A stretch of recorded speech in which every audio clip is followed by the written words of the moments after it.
freezer. How about it?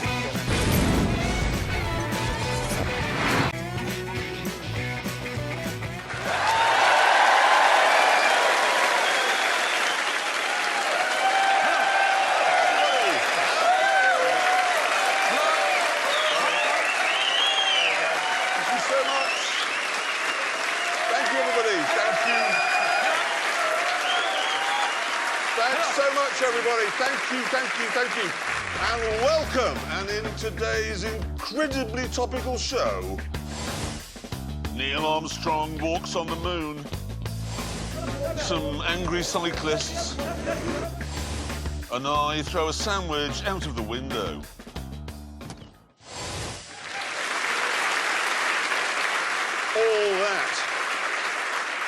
All that is to come. But first, Aston Martin has just launched a new car. And here's Richard Hammond to tell us all about it.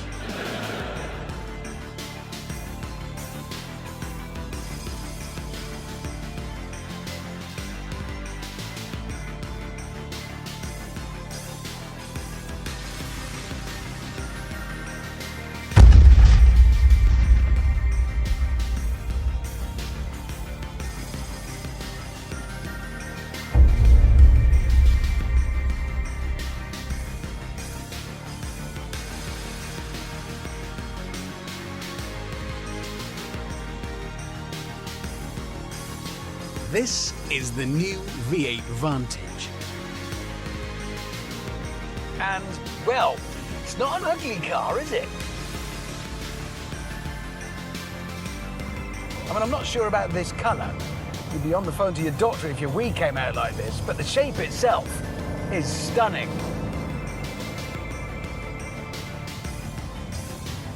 This is one of those superstar cars that leave a wake of dropped jaws and phone camera flashes. And as the smallest, punchiest, sportiest car in the Aston lineup, it's fast too.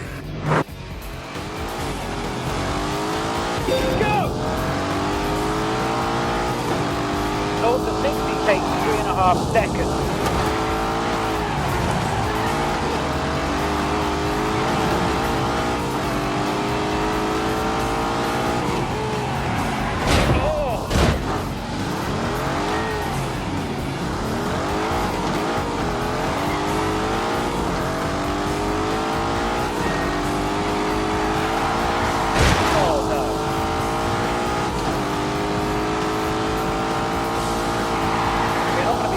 By 911 Carrera.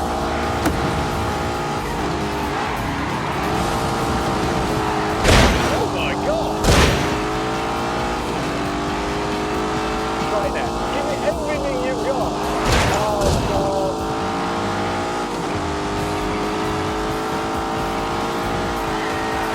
Wow.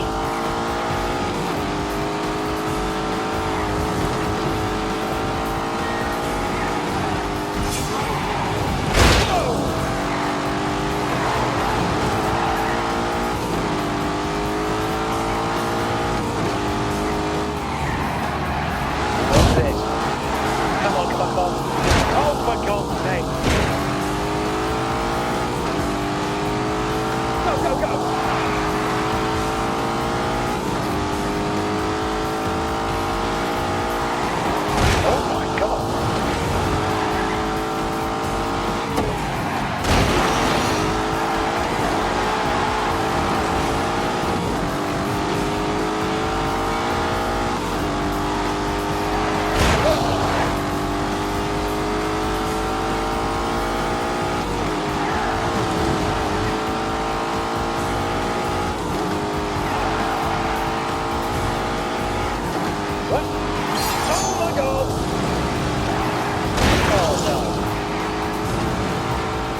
Top speed, 195.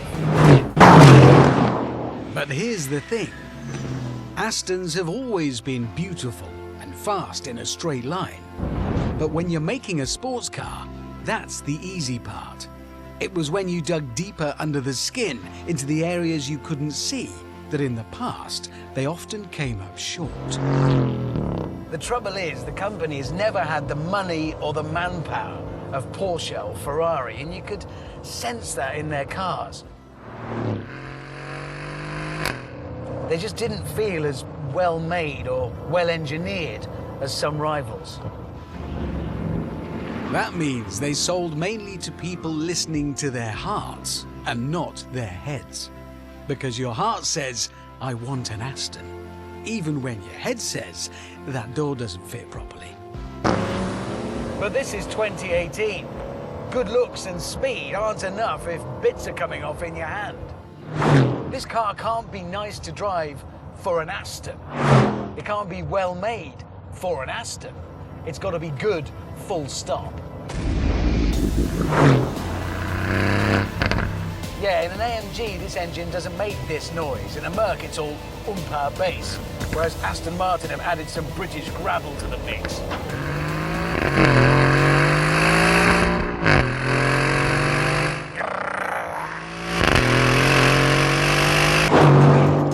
So, it's handsome, quick, tuneful, and feels well built.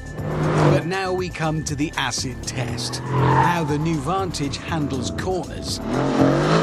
So, let's see what's what. Begin. Built an all-new chassis, a shorter version of the one under the DB11. And it's the first Aston Martin to be fitted with an electronic diff. A very expensive but very valuable weapon of war. Now this bit is really scary.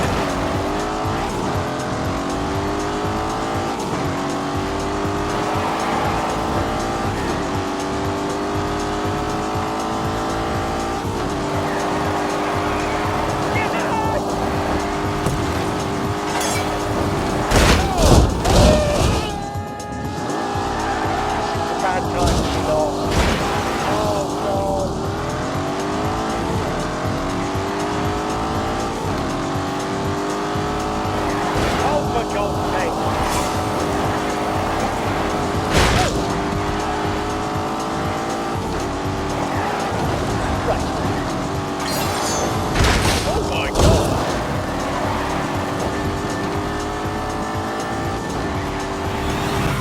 Yeah, it works.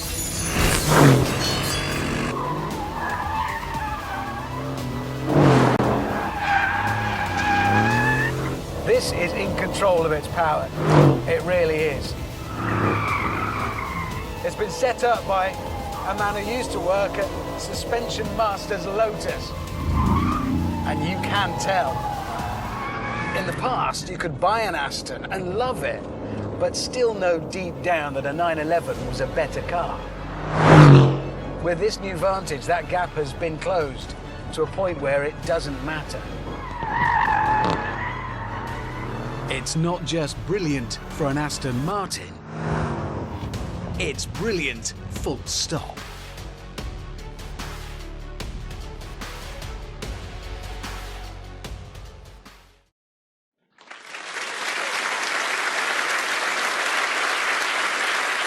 Good car. I can see her. Can you really? I really can see her. I agree with you on that. It's a brilliant, brilliant car. But one thing I ought to mention, you know all that tech inside it? Yeah. That is Mercedes stuff, but it's last generation Mercedes stuff. Yes, but it's still better than all the stuff that Aston used to fit. That's true. Is it not? No, that is true. And the other thing, you expressed surprise that it's got that AMG engine. Yeah. But you've got to remember the Aston V12 they've been using for years, that's German. Well, it's made in Germany. Yes. Well, that makes it sort of German, doesn't it? No. It's where it's designed and developed that matters. Let's not get bogged down with what's German and what's not. The point is, OK, unlike the previous Vantage, that is way, way more than a pretty face. I mean, a lot more. But now let's find how fast Abby can get one around the Ebola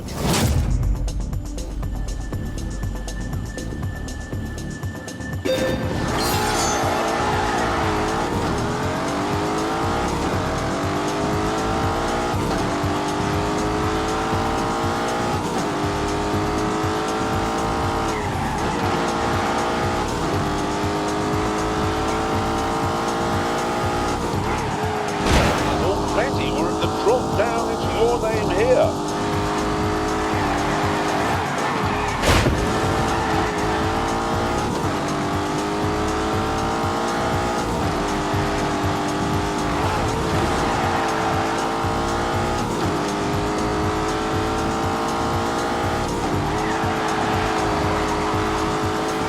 wide for old lady's house. Working away there at that unusual and frankly stupid square steering wheel, keeping it neat round there, and now the short squirt down to substation.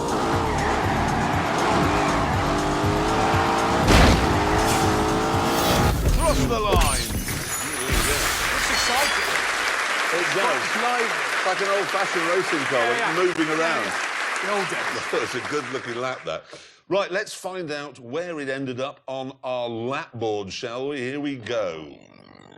Look at exactly the same speed as a 911 GT3 RS. Yeah, and when you think the Aston doesn't have a massive wing and scaffolding in the back, that is pretty impressive. It is very impressive. Yeah, but never mind that. Look, it's no faster than a BMW M5. Yes, but I think what that says, James, is the M5 is seriously quick. Now, this year marks the 50th anniversary of the first landings on the moon, and I thought I should take a little celebratory look back at that truly historic mission. James, this isn't a grand tour of whatever is in your head. You do know that. No, but I promise there will be some cars in this film. Eventually. I believe that this nation should commit itself to achieving the goal, before this decade is out, of landing a man on the moon and returning him safely to the Earth. When President Kennedy made that speech to Congress in 1961, he gave the scientists at NASA a planet-sized headache. Nevertheless, the brains at NASA knuckled down and throughout the 1960s set about developing and testing the rockets and the technology that would be needed to crack this monumental nut. However, machinery on its own was not enough. Equally important to the success of the space program were the astronauts. Now, these men were generally of a type. They were fighter jocks and test pilots, and they were very familiar with moving around at very high speed. So, and I did promise we'd get some cars into this, when it came to moving around on the face of the Earth, there was one car they favoured above all others.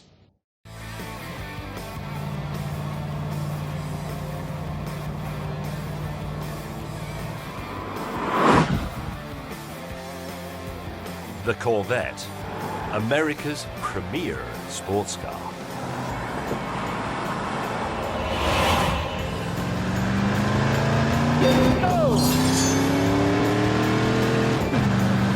Yes, John Glenn, holder of supersonic flight records and the first American to orbit the Earth, drove this.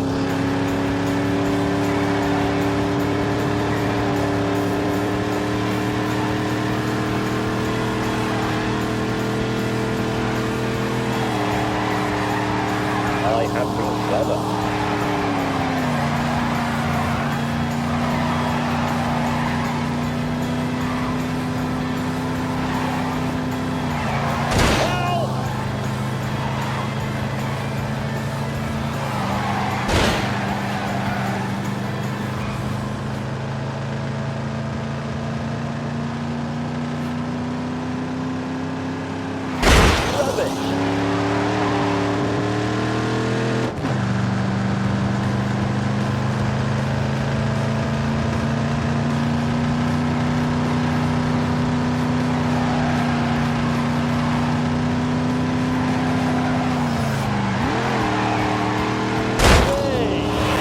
In between the American astronauts and the Corvette started with Alan Shepard, the first American in space in 1961. And on his safe return to Earth, he was given a free Corvette by General Motors, a sort of medal for services to the country. By 1969, just inside Kennedy's deadline, NASA was ready to try landing some men on the moon. The astronauts chosen were Buzz Aldrin, who drove a Corvette, Neil Armstrong, who drove a Corvette, and Mike Collins, who drove a Beetle. Presumably that's why they left him in the command module and didn't let him walk on the lunar surface. Eagle Houston, we have you now. Do you read over? Loud and clear. When the astronauts finally approached the surface of the moon, the landing was not without drama. Okay, all flight controllers, go for landing. The designated spot was full of craters, Go, Houston, you're a go for landing. forcing Armstrong to fly manually and look for another place to set down. 4 forward, drifting to the right a little. Okay, engine stop. Mode control, both autos, Houston, engine command override off. We copy you down, Eagle. Houston, Tranquility Base here. The Eagle has landed. When they finally landed, they had just 20 seconds of fuel remaining. But no matter, they were down on the moon. That's one small step for man, one giant leap for mankind.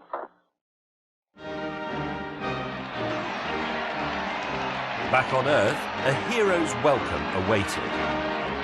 And once he got home, Armstrong, like so many astronauts, would swap the seat in his spacecraft for a seat in a Corvette.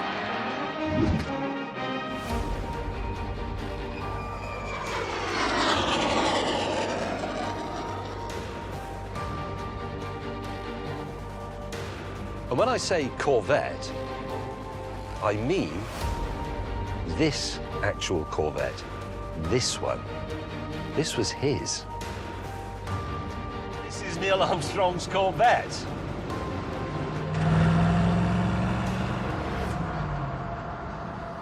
Oh. His hands were here, he looked at the instruments like that. He touched that. Neil Armstrong, the first person to set foot somewhere other than the Earth. Go!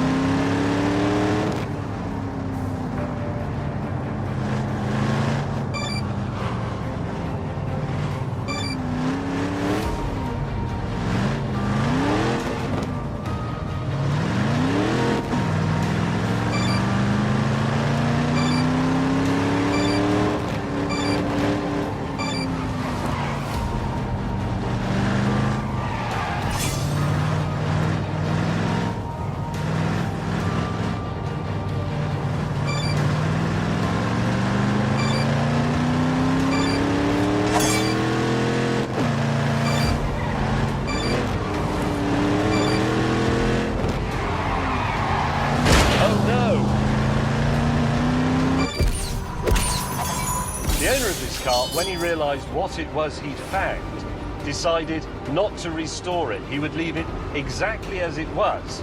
He would just do enough to make it run. So he hasn't done the paint, he hasn't replaced bits in here. This is all exactly as he found it. There's patina on the bonnet there. There's a scuff bit on the door. It's real. Hello, Rev Counter. Neil Armstrong's looked at you, hasn't he? Oh, I think a Huey is coming. There's Mr. Huey, there's the evocative wump. Those are the two sounds of the 60s, aren't they? That wump and the sound of Neil Armstrong speaking from the moon. Neil Armstrong's Chevrolet Corvette. Love it. Love it.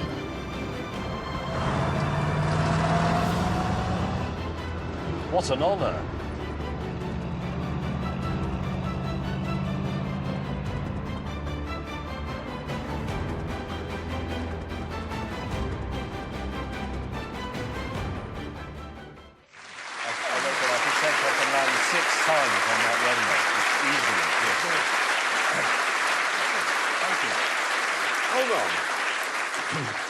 What's gone wrong with astronauts? They don't go to the moon anymore.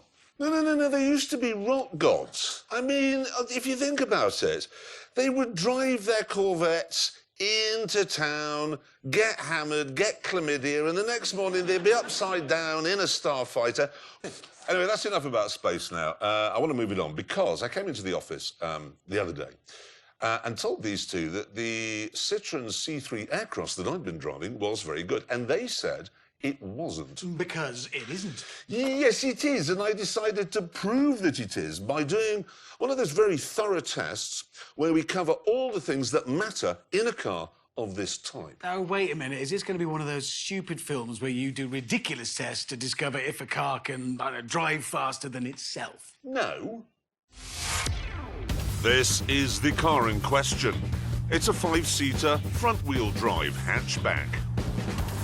Prices start at £14,720 and it looks rather funky, with those splashes of orange paint here and there.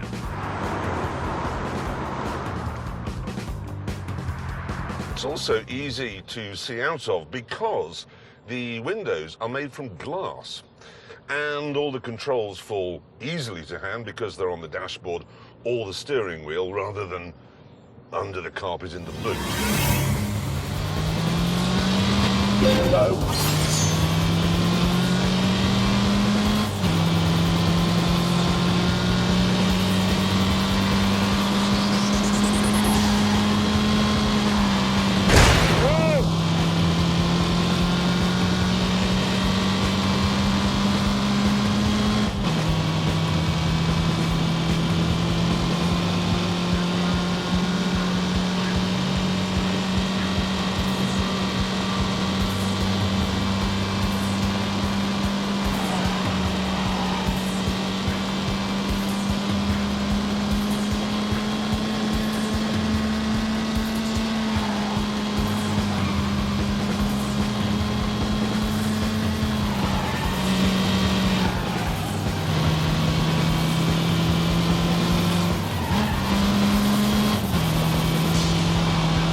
You may be wondering what makes it so special. Well, to find out, I've decided to break the test down into segments so that all the important questions can be answered.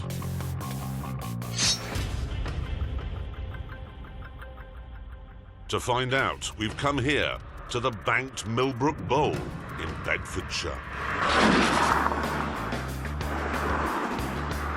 Citroën say that because the quite small 1.2-litre 3-cylinder engine in this particular version of the Aircross is turbocharged, it produces 128 horsepower.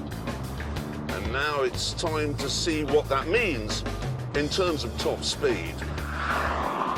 And here we go.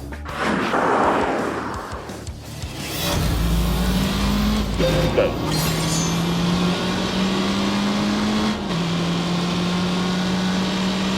Savage acceleration.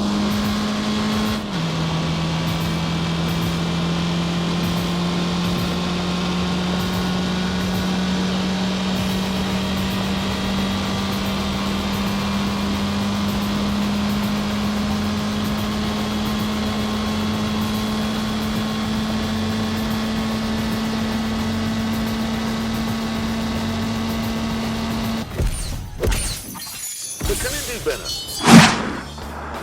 Okay, what I've done now is hooked up to the back end of a Bentley Bentayga. Now, this is a car with a top speed of 180 miles an hour.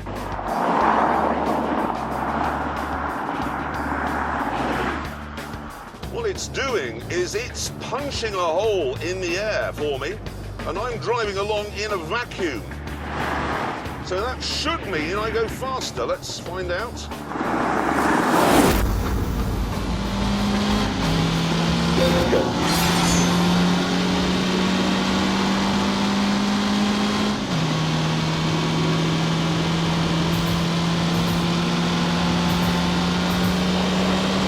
Right fast.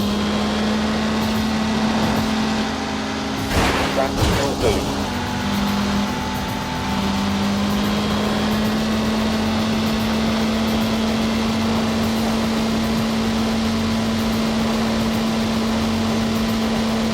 Flatter, yeah?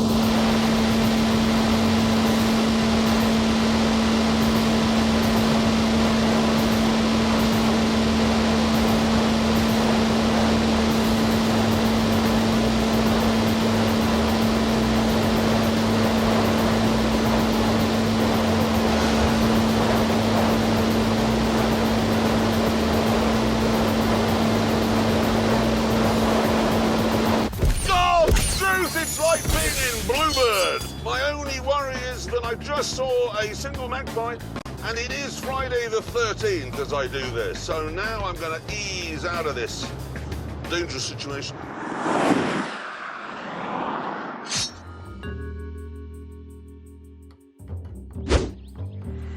Well, if the space is smaller than the aircross, then the answer is no.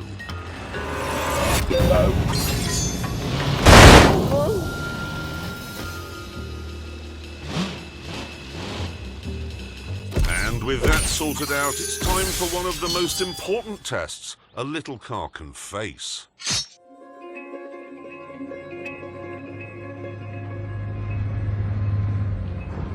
To find out, I've come to Southampton Docks, where obviously I've been forced to wear a hard hat in case a ship lands on my head. Anyway, as you can see, the little car has been attached by rope to the enormous car transporter.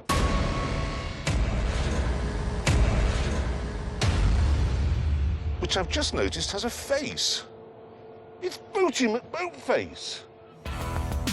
The challenge I'd come up with was to see if the 1-ton C3 could pull the 13,000-ton ship a distance of 25 metres. Right, now I should explain that my colleagues, May and Hammond, think this is a stupid test.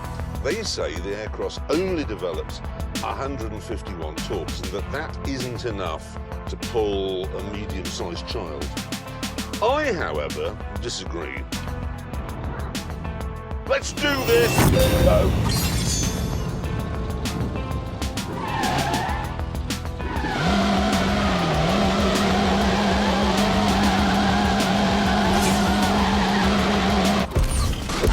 Oh, Christ, there's some elasticity in that rope. Oh, hello. Why is it going backwards? This is a bit of a worry. Is that ship? The ship's going back. Look. The ship is going back. What? The situation's bad. As we reattached the tow rope, I wondered what had gone wrong. Why did he put his engines in reverse as a sort of amusing joke? I mean, he is Greek, the captain. We're not German. We didn't mess your economy up. With the rope reattached, we began the test again. Here we go.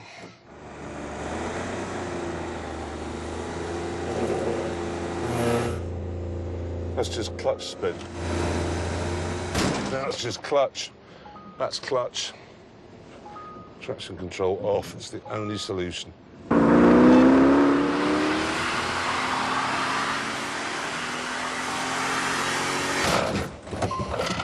Hang on. I think that ship is moving.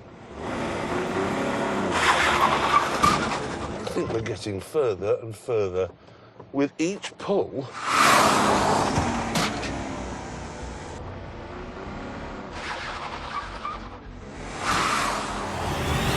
Go.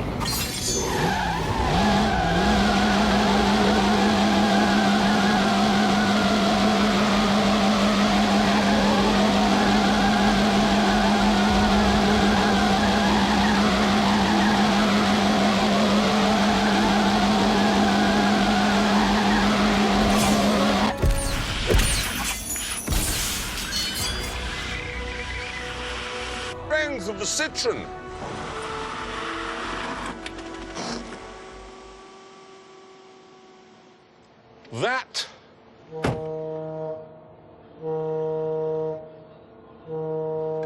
That is Boaty McBoatface admitting defeat. And with that sorted out, it was time to address the C3's practicality.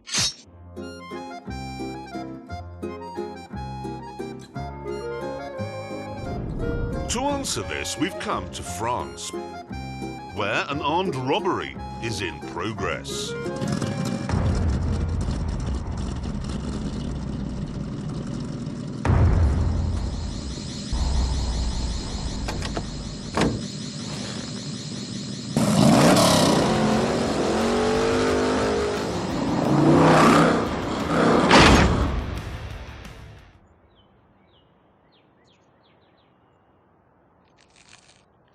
smuggler's anglaises avec visage horrible are maintenant making their escape in a red 1972 De Tomaso Pantera GTS.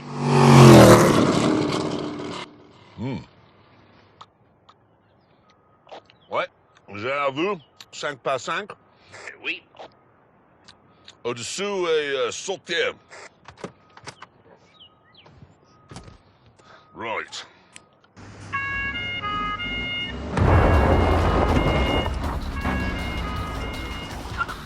Let's do this!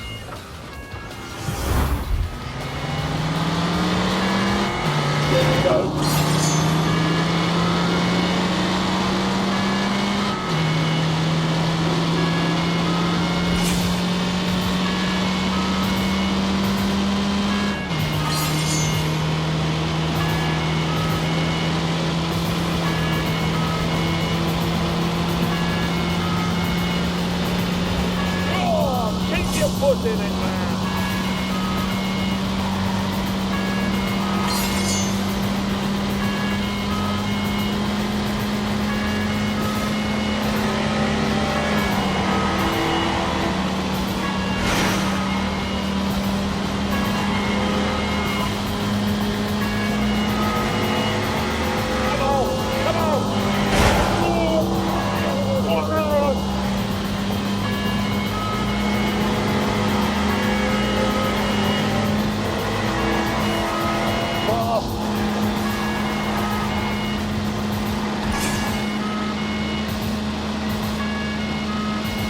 Drive carefully.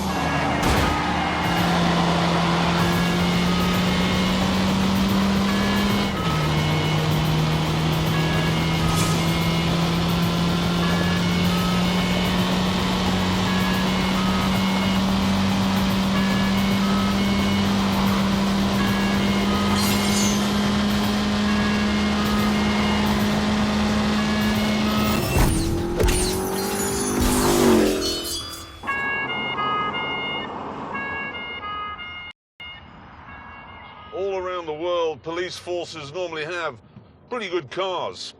The Americans have Crown Vics, Germans have BMs, Italians have Alphas. But France has always been a bit of a burgling free-for-all because you knew that you were only ever going to be chased by Inspector Clouseau in a diesel Renault Megane. Well, not today, because I'm in an aircross and I've got a moustache. To make my life a bit tricky, the Robber's Pantera wasn't standard. It had an all-aluminium 7-litre V8 producing 550 horsepower, 4 times more than I had.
I caught up with them.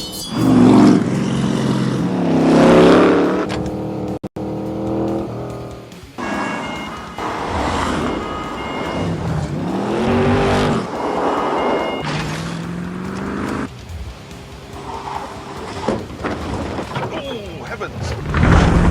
Oh, damn it!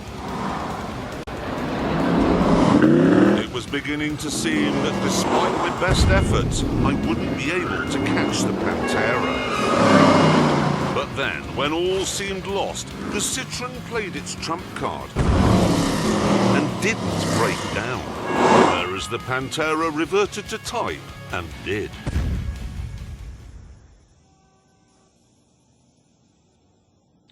There you go, son. Oh, God. He's using hair dye. Anyway, it's now time for the final test, the big one. The answer to the question I'm asked 5 or 6 times a day. Italy is a difficult country to invade because it's surrounded on 3 sides by sea and on the 4th by mountains. These mountains, the Alps. But back in 218 BC, a Tunisian general called Hannibal did cross those mountains using elephants to carry his gear. And what I want to know is, could he have used an aircross instead? I mean, obviously, the aircross wasn't invented 200 years before the baby Jesus, but if it had been, could he have used it?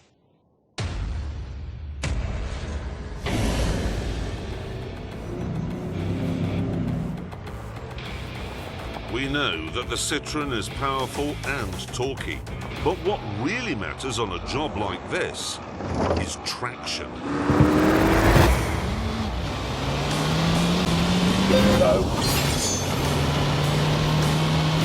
And that's where this knob down here comes in.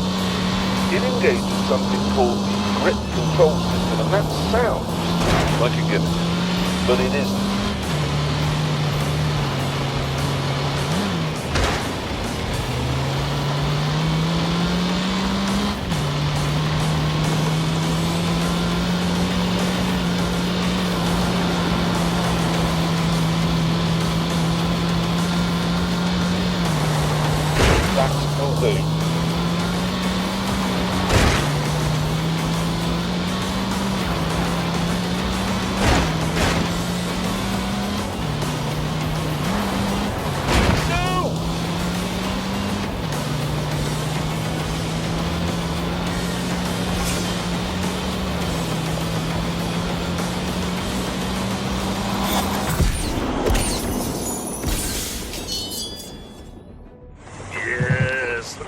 Citroën, clawing away.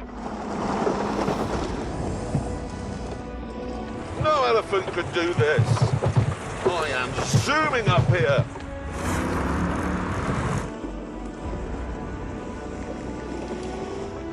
God knows what sorcery the computers are using to keep me going here, but they are.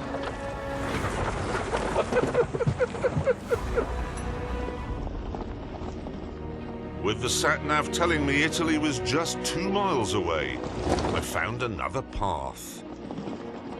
I'm past 2,000 meters here. Christ, if I go over the edge now.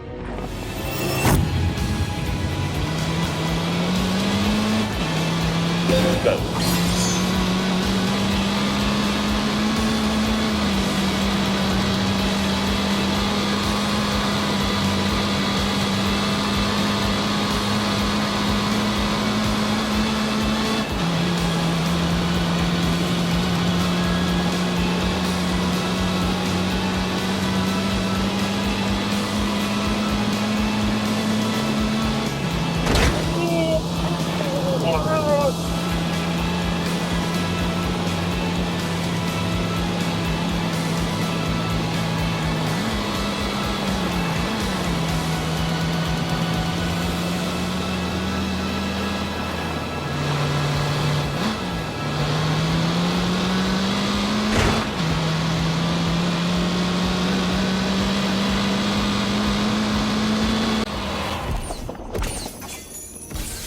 Finally, the border hoved into view.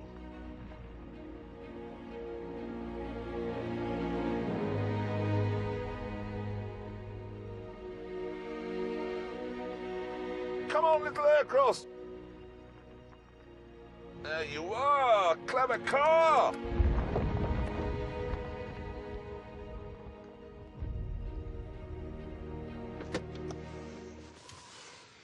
So there we are.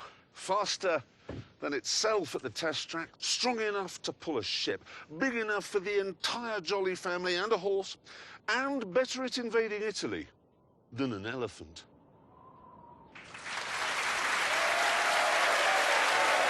Really? What a machine. Lucky little car. Very good. Are you all right? In the head, I mean. What do you mean? We learned nothing. You did. You learned it could get to the top of that mountain even though it doesn't have four-wheel drive. Yeah, but what about things that matter to people who buy that sort of car? What about, you know, boot, interior, space? I did boot. Safety, okay, safety, insurance group, all that. It's a bit boring. I mean, okay, let's... isn't that Citroën basically, tell me if I'm right, the same car as the Vauxhall Crossland? It is. Yes, it is. Good point. So, for instance, would you buy one of those instead? Good. Well, you can't have the Vauxhall with the grip control system, so it's no good as an elephant. No, the elephant test isn't actually relevant. Is there not something... OK, the Vauxhall, is it... How easy is it to vacuum out the interior? There you go. I knew you were going to mention that, so what I did was I took the Vauxhall down to a man who knows a thing or two about vacuuming, none other than Sir Dyson. Can you get that bit in there?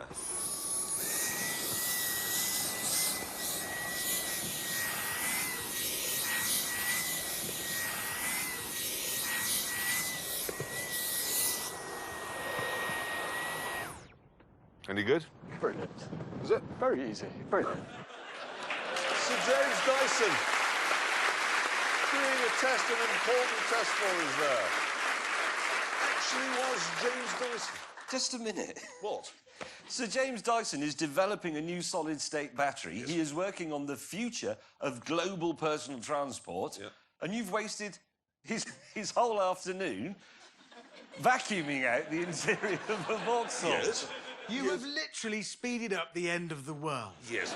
Yes, I have, and on that terrible disappointment, it's time to end. Thank you so much for watching. See you next time. Goodbye.